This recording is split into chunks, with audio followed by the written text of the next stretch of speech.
Hello everyone, চিতই পিঠা বানানোর জন্য এখানে বেটারকে রেডি করা রয়েছে। আর এটা আমি কিছুক্ষণ রেখে দিয়েছিলাম। আর অন্যদিকে চুলা ধরানো হচ্ছে আর সাজটা পুড়িয়ে নেওয়া হচ্ছে। পিঠার সাজটা ভালো মতো পুড়িয়ে নিয়ে এটা ভালো মতো মুছে নেওয়া হচ্ছে।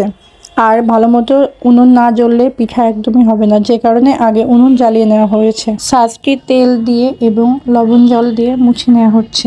আর অন্যদিকে এখন সাজে বেটারকে দিয়ে দেওয়া হবে। আর এটা এখন দিয়ে দেওয়া হচ্ছে। এক এক করে সবগুলো ভরাট করে দেওয়া হলো। শীতকাল মানেই হচ্ছে পিঠার সময়, আর এই সময় পিঠা না হলে তো চলেই না। আর যদি সেটা নিজেরা বানানো হয় তাহলে তো তার আনন্দের কোনো শেষই নাই। তারপর এটা ঢেকে দেওয়া হলো। এখন কিছুক্ষণ অপেক্ষা করার পরে এই দেখুন পিঠা হয়ে গেছে। দেখুন কি সুন্দর পিঠাগুলো হয়েছে, দেখতেও যেমন লোভনীয়, খেতেও তেমন স্বাদ। কে কে এই পিঠা খেতে ভালোবাসো কমেন্টস করে জানিও। আর এই ভিডিওটা এই পর্যন্তই শেষ করে দিচ্ছি। টাটা।